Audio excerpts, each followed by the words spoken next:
Улсын их хурлын дарга эрхэм гишүүдээ та бүгдийн өнөөдрийн амгалан айлтгая. Монгол улсын үндсэн хуулиар Монгол улс дэлхийн эдийн засгийн хөгжлийн түгээмэл хандлага, өөрийн орны өрмөц онцлогт нийцсэн олон хэвшил бүхий эдийн засгтай байна гэж үндэсний аюул байдлын үзүүлэлтээр амтлалт. Эдийн засгийн олон тулгуурт оновчтой бүтэц бүхий хөрөнгө оруулалтын тэнцвэртэй бодлого явуулах, эдийн засгийн өөрийгөө тэтгэх чадварыг бүрдүүлж, эдийн засгийн бие даасан байдал, хэвийн үйл ажиллагаа хангах, үндэсний орлогыг бүрдүүлэх бодлого баримтлан гэж тусгашаа. Монгол улсын засгийн газраас бизнесийн орчин, хөрөнгө оруулалтын тухай хууль эрх зүйн орчныг сайжруулах хүрээнд бизнесийн эрхчлөлийн тухай хуулийн төсөл, түүнийг дагаж хөрөнгө оруулалтын тухай хуульд нэмэлт өөрчлөлт оруулах тухай болон жившөөрлөл тухай хуульд нэмэлт өөрчлөлт бусад холбогдох хуулийн төслийг босруулан өргөн бариад байна. Эдгээр хуулийн төсөл нь бизнес, хөрөнгө оруулалтын орчныг сайжруулах, аж ахуй нэгж, бизнес эрхлэгчдийн үйл ажиллагаа явуулахад хүндрэл болж буй саад бэрхшээлийг арилгах, таатай доктортой орчныг бүрдүүлэх, ажил олгогч, баялаг бүтээгчдэд дэмжихэд чиглэсэн болно. Одоо та бүхэнд бизнес эрхлэлийн тухай хуулийн төслийг танилцуулъя. За, эхлэе. Монгол улс маань өнөөдөр хөрөнгө оруулагчдад ээлтэй байдлын хувьд нэлээд хангалтгүй юм үзүүлэлттэй байна.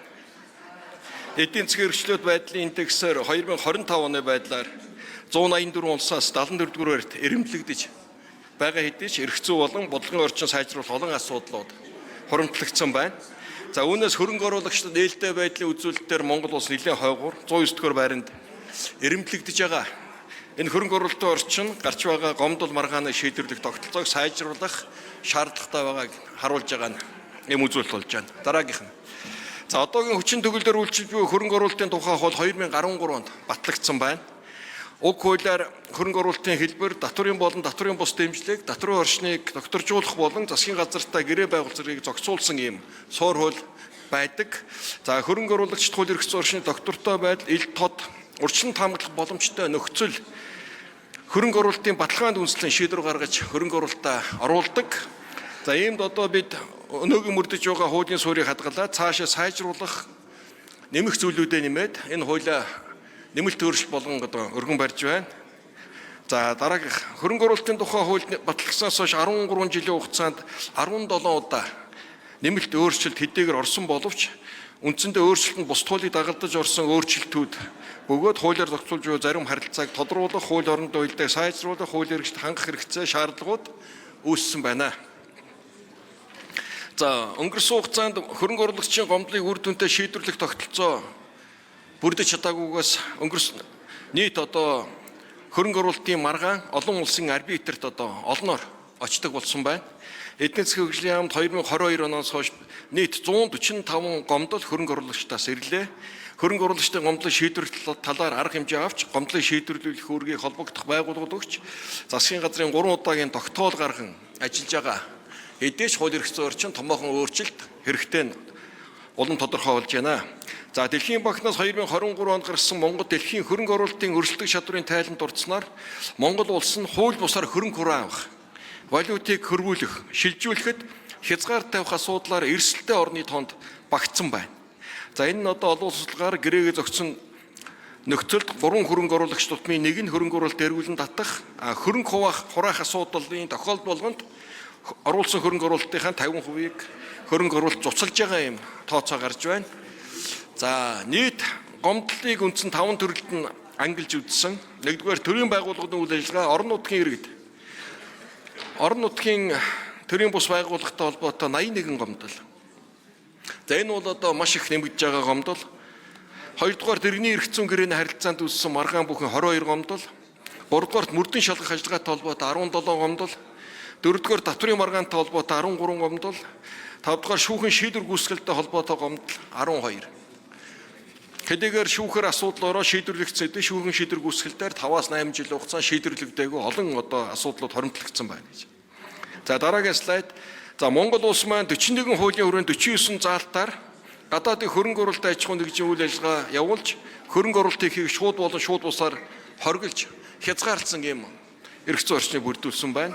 За тухайлбал банк, санхүү, соёл, урлаг, үйлдвэрлэл, харилцаа, холбоо, мэргэжлийн үйлчлэгээ, аж ахуй зэрэг салбаруудын тодорхой чиглэлээр гадаадын хөрөнгө оруулалтыг хоригдож хязгаарласан байгаа бол хөдөө аж ахуй, эрчим хүч, барилга, боловсрол, аялал жуулчлал, эрүүл мэнд, төмөр зам, уул уурхай салбаруудын зарим үйл ажиллагааг бодлогын түвшинд шууд буюу шууд бусаар хязгаарласан байна. Ингэж хөрөнгө оруулалтыг гадаад дотоодоор ялгах нь зах зээлийн зарчмаар өрсөлдөх болцоо хязгаарлаж Монгол улсын өрсөлдөх чадварыг хунгааж байгаа нэг том үзүүлэлт болж байна. За дараагийнх нь. За гадаадын хөрөнгө оруулалтын орох урсгал 2025 онд 3.8 тэрбум доллар болж өмнөх оноос 8%-аар буурч байгаа юм үзүүлэлт гарч байна. Нийт гадаадын шууд хөрөнгө оруулалтын 40 гаруй хувийг зөвхөн оюутлогоо компани төсөл эзэлж байна. Хэдийгээр сүүлийн 3 жилд орох урсгал харьцангуй доктортой байгаач хөрөнгө оруулалтаа буцаан татах валютын гарах урсгалууд нэмэгдэж эхэллээ. Тухайлбал 2025 онд 1.2 тэрбум долларын эргэн төлөлтийн гарах урсгал хийгдсэн байна гэж. За уул уурхай салбарт гадаадын хөрөнгө оруулалтыг хязгаарласан хууль тогтоол шийдвэрүүдийн нөлөөгөөр төрийн бүс байгууллагуудын хэд даварсан үйл ажиллагаатай холбоотойгоор хөрөнгө оруулалтууд тасралтгүй буурч байна. За мөн гадаадын хөрөнгө оруулалтад улс төр бодлогын докторгүй байдал, өмчийн эрхийн сул баталгаа, авилга, хүн цортол, шүүхийн удаашрал, давхарцсан хяналт, зарим иргэн нийгмийн байгууллагуудын эсэргүүцэл, ажиллах хүчний төлбөр, квот зэрэг олон хүчин зүйлс сөргөөр нөлөөлж байна. За дараагийнх нь гадаадын хөрөнгө оруулалттай компаниуд Монгол улсын татвар нийгмийн даатгалын орлогод чухал хувь нэмэр үзүүлж байгаа гэдгийг энд гаргаж байна. За гишүүд анхааралтай байгаарай. Нийт Монгол үйл ажиллагаа явуулж байгаа 4800 гадаадын хөрөнгө оруулалттай аж ахуй нэгж байна. Эдгээр 4000 аж ахуй нэгж Монгол улсын аж ахуй нэгжийн орлогын албан татврын 24% бүрдүүлж байгаа. Нийт цалингийн сангийн 15% бүрдүүлж байна. Нийт нийгмийн даатгалын шимтгэл төлөлтийн дүнгийн 18% гадаадын хөрөнгө оруулалттай аж ахуй нэгжүүд бүрдүүлж байна. За одоо дараагийн танилцуул бизнес эрхчлөөний тухай хуулийн төслийн талаар танилцуулъя. За бизнес эрхчлөлийн тухай хууль нь эдийн засаг, нийгмийн нөхцөл байдал нь адил төстэй орнуудад бизнес эрхчлөөг хамгаалж хит их хяналт, баримт бичгийн шаардлагыг багасгаж төр бизнес эрхчлэлтэй хамтын ажиллагааг хуульчилж өгж байна. За ижил төстэй одоо Казахстан, Гүрж, Вьетнам, Киргиз, Эстони гэж улсуудад бизнес эдийн засгийн эрхчлөөг хангасан бие даасан хууль эрх зорчнууд мөрдөж байна. За уг хуулийн төслийг 2 хуудас бүхий бизнес эрхчлөөний тунхагийг баталгаажуулсан малгай хууль байдлаар боловсрууллаа. Ингэхдээ 1-р бизнес эрхчлөөг хангах зарчмыг баталгаажуулах, 2-р төрийн оролцоог багасгаж бизнес эрхчлийн дарамтыг бууруулах, 3-р төрийн байгууллагуудын үйл ажиллагаанд хориглох зүйлсийг жагсааж бизнес эрхлэгчдийн хууль ёсны эрх шийг хамгаалсан юм зохицуултуудыг хийлээ. За бизнес эрхчлөөний тухай хуулийг дагалдуулан хөрөнгө оруулалтын тухай хууль, зөвшөөрлийн тухай хууль болон бусад 97 хуулийн нэмэлт өөрчлөлтийг оруулахаар бэлтгэлээ. За хөрөнгө оруулалтын тухай 6 гол өөрчлөлтийг танилцуулъя. 1-р хөрөнгө оруулагчийн гомдол шийдвэрлэх тогтолцоог бүрдүүлж, маргааныг олон улсын арбитраар шийдвэрлүүлэх эрхийг баталгаажуулж байгаа. 2-р хөрөнгөний зах зээлд шинэ хөрөнгө оруулалт татах татврын таат орчныг бүрдүүлж байгаа. 3-р төрийн байгууллагуудын чиг үүргийг тодорхой болгож, хян чалгалтын давхарлыг бууруулж байгаа. 4-р докторжуулах гэрчлэгийн шалгуурыг хэлбэршилж хугацааг нэмэгдүүлж байгаа. 5-р гадаадын хөрөнгө оруулалтын зарим хязгаарлалтыг цуцалж байгаа.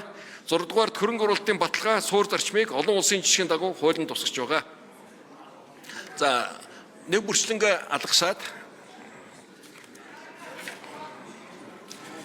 зөвшөөрөл мэдрэлийн тухай хуулийн нэмэлт өөрчлөлтөөр бизнесийн үйл ажиллагаа дах төрийн дарамтыг арилгах энэ бодлогыг оруулж байгаа. За манай улсад бизнес шинээр эрхлэх, үйл ажиллагаа өргөжүүлэх зэрэг бүхий л үе шатанд зөвшөөрөл гэж нэрлэгдээгүй боловч бизнесийн үйл ажиллагаанд шаардлагадаг төрийн байгууллагаас олгодог баримт бичгүүдийг төрийн бүтээмжийн хорооноос судалж үзэхэд Монгол улсын хуулиудад бүртгэл 264, дүгнэлт 232, гэрчилгээ 132, магадлан итгэмжил 30, сертификат 40 зэрэг зөвшөөрөлтэй ижил төстэй зохицуултууд үйлчилж байна.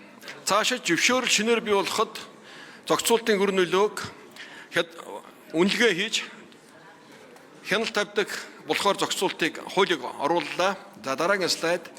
Зөвшөөрөл мэдрэлийн тухай хуулийн нэмэлт өөрчлөлтөөр бизнес үйлчилгээнд дах төрийн дарамтыг буулгах байдлаар зохицуултуудыг орууллаа. Нэгдүгээрт нэг удаагийн шинжтэй эрсдлийн түвшин багтаа аж ахуйн үйл ажиллагааг мэдгдлээр шууд эрхэлдэг болно. Хоёрдугаар зөвшөөрлөөр эрхлэх үйл ажиллагааг зорилго, нөхцөл, онцлог эрсдлээс хамааруулан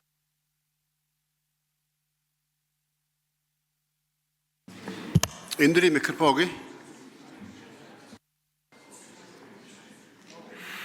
нийт 251 тусгай зөвшөөрлөөс 233-ыг захин хэлбэрээр авах боломжтой болгож байгаа. За явцсан хяналт шалгалтаар үйл ажиллагаанд хэвийн тохиолдолд зөвшөөрлийн хугацааг шууд сунгадаг болгож байгаа. Төрөөс олгож байгаа 120 зөвшөөрлийг мэргэжлийн нэгдсэн холбоодод шилжүүлэх болцоотойгоор хуулийг өргөн барьж байна.